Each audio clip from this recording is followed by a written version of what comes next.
Hello friends, I am Neeru and most welcome to my channel Beauty and Hairstyles. Friends, आज मैं आपके लिए कही हूँ कि जो डीप सेट आइज होती हैं उसमें थ्रेडिंग करने में प्रॉब्लम आती है। तो अब हम क्या करें?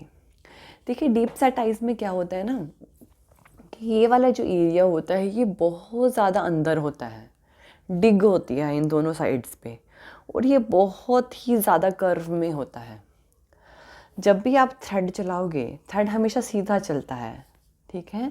अगर कोई कर्व वाली एरिया पे आप थ्रेड चलाओगे तो क्या थ्रेड चलेगा?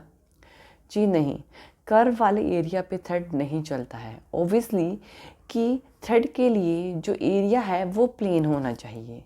हाँ, ये हो सकता है कि हम अपनी पोजीशन को चेंज कर दें, लेकिन जो कर्व वाला एरिया है, डीप सेट आइज में जो प्रॉब्लम आती है वो क्यों आती है और किस तरह से उसे करेक्ट करें। अब जब भी हम डीप सेट आइज की बात करते हैं तो हम ये वाला एरिया ईज़िली कवर कर लेते हैं, आसानी से हेयर निकल जाते हैं, यहाँ से भी हेयर ईज़िली निकल जाते हैं।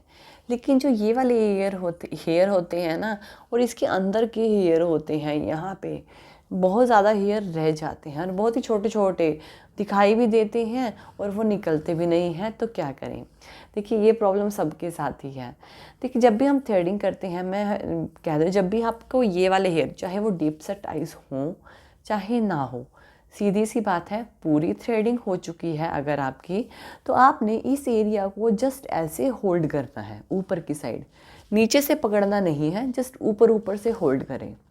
जब आप आइस को ऊपर ऊपर से होल्ड करते हो ना, ये इस तरह से, ये जो है तीनों फिंगर्स को इसके सराउंड, इसके पास रख के इस तरह से ऊपर होल्ड करते हो ना, तो ये वाला जो एरिया है, ये वाला जो एरिया यहाँ पे था, अंदर के साइड था, वो ऊपर आ जाएगा और वो प्लेन हो जाएगा, जिससे आप ये वाले बाल आसानी से निकाल पाओगे। डीप सेट आइज के केस में भी ऐसे ही होता है। आपने क्या करना है, जब ये वाला एरिया की बात होती है, आपने नीचे से होल्ड नहीं करना, जस्ट ऊपर से होल्ड करना है और इसको इस तरह से ऊपर की साइड पूरा प्रेशर लगा के खींचना है। जब खींचोगे तो ये वाला एरिया प्लेन हो जाता है, यानी कि ये जो है एक प्लेन सरफेस बन जाता है। नीचे से होल्ड नहीं करना है, अभी नहीं करना, ठीक है। तो ज़्यादातर काम आपका इस तरह से पकड़ने से ही बन जाएगा और आप इसके जो हेयर है वो ईज़िली निकाल दोगे। लेकिन जिसकी ज़्यादा डिग होती है, जैसे मैं हूँ, मैं अगर ऐसे होल्ड करती हूँ तो ये जो मेरे जो हेयर है वो आसानी से निकल जाएंगे, मुझे ज़्यादा, क्योंकि मेरे बिल्कुल डीप नहीं है। लेकिन जिनकी बिल्कुल डीप होती हैं उनको ऐसे होल्ड करना पड़ेगा। ऐसे होल्ड करने के बाद आपको इस तरह से होल्ड कीजिए, ठीक है, यानी कि एक प्रेशर ऊपर और एक प्रेशर इस तरह से बाहर वाली डायरेक्शन में। इस तरह से ये एरिया बिल्कुल ही प्लेन हो जाता है, जिससे आप आसानी से हेयर को निकाल सकते हो। और जो डीप सेट आइज होती हैं ना, उसमें यही प्रॉब्लम आती है। तो आपको क्या करना है, पहले पूरी थ्रेडिंग कर लेनी है। पूरी थ्रेडिंग करने के बाद आपको इस साइड पे जाना है और फिर आपको इधर के हेयर निकालने हैं। आप देखिए, डीप सेट आइज में यहाँ तक की शेप भी आप आसानी से पूरी शेप दे दोगे। जस्ट प्रॉब्लम आएगी आपको यहाँ पे हेयर निकालने में, क्योंकि ये बहुत ज़्यादा डिग में होती है। डिग में होने की वजह से हेयर प्रॉपरली नहीं निकल पाते। तो आपको क्या करना है, यहाँ से हेयर निकालने के लिए ऊपर से होल्ड करें। अगर तब भी आपकी बात नहीं बनती है तो आपको ऊपर से होल्ड करें और इस तरह से साइड में से होल्ड करें और तब थ्रेड से सारे हेयर को निकाल दें हैं। और इस तरह से, यानी कि अगर आप जो थोड़े से पास से भी होल्ड करोगे तब भी ये सरफेस जो है ईज़िली दिखाई देने लग जाता है। तो जो बिगिनर होते हैं ना, उनको ना जब नहीं हो पाता तो उनके अंदर एक डर आ जाता है कि मुझसे ये नहीं हो पाया। तो इस डर को ओवरकम करो। ओवरकम करने के लिए ये जो मैं बता रही हूँ, इस तरह से कर लो, इस तरह से कर लो, ये नहीं है कि सभी करते हैं। मैं ये नहीं कह रही, ये टिप मेरी है, ये मैंने फॉलो की है, इस वजह से आपको बता रही हूँ। और ये काम भी करती है, आप चाहे करके देख लेना, डेफिनेटली ये वर्क करेगी, ठीक है ना। तो ये कोई, यानी कि आपको कोई क्लासेस में या कोई रूल या कोई टिप या इस तरह से कुछ भी नहीं है, ठीक है।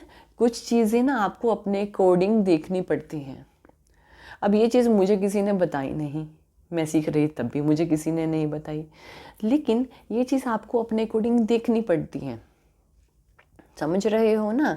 तो कुछ चीज़ें आपको हर कोई नहीं बताएगा, कुछ चीज़ें आपसे नहीं हो पा रही, वो क्यों नहीं हो पा रही ये आपको ढूंढना पड़ता है कि क्यों नहीं हो पा रही हैं, फिर आप उसे कर सकते हो। टिप्स एंड टाइज की बात है तो कोई बड़ी बात नहीं है, इसमें कोई भी ऐसा नहीं है कि हम नहीं कर सकते या मैं नहीं कर सकती, ऐसा कुछ भी नहीं, आप सब कुछ कर सकते हो, डोंट वरी अबाउट इट। तो ऐसे कीजिए और ये वाली ट्रिक को फॉलो करके देखिए, आपको बहुत ज़्यादा इफ़ेक्ट जो है मिलेगा, कि मैं खुद यूज़ करती हूँ। एक चीज़ का और ध्यान रखना कि पहले पूरी थ्रेडिंग कर लेना, और जब ये चीज़ करो तो थ्रेडिंग की शेप को मत छेड़ना, बस इतना करना है, क्योंकि थ्रेडिंग की शेप को बिल्कुल भी नहीं छेड़ना है। ये चीज़ हम सिर्फ और सिर्फ डिग के हेयर जो नहीं निकलते हैं उनको निकालने के लिए ये यूज़ होते हैं। डीप सेटाइज यहाँ से डीप नहीं होती है, ठीक है ना, यहाँ से डीप नहीं होती हैं। डीप सेटाइज यहाँ से डिग में होती हैं, ये चीज़ डिग में होती है, अंदर की साइड पे होती है, ये वाली चीज़ अंदर की साइड। तो थर्ड सीधा ही चलेगा, थर्ड कर्व में नहीं चलेगा। आप थर्ड चलाओगे वो सीधा चलेगा, आप उसको लूज करके कर्व कहीं चलाने की कोशिश करोगे वो नहीं चलेगा, सीधी सी बात है ना। तो इस चीज़ का ध्यान रखो और इस चीज़ को फॉलो करके आप मुझे ज़रूर बताना कि क्या आपका काम बना या नहीं। So friends, I hope so कि आपको मेरा वीडियो पसंद आया होगा। थैंक यू वीडियो देखने के लिए। और ज़्यादा अपडेटिंग वीडियोस के लिए आप मेरे channel beauty and hairstyle में सब्सक्राइब कर सकते हैं। Thank you friends, good bye.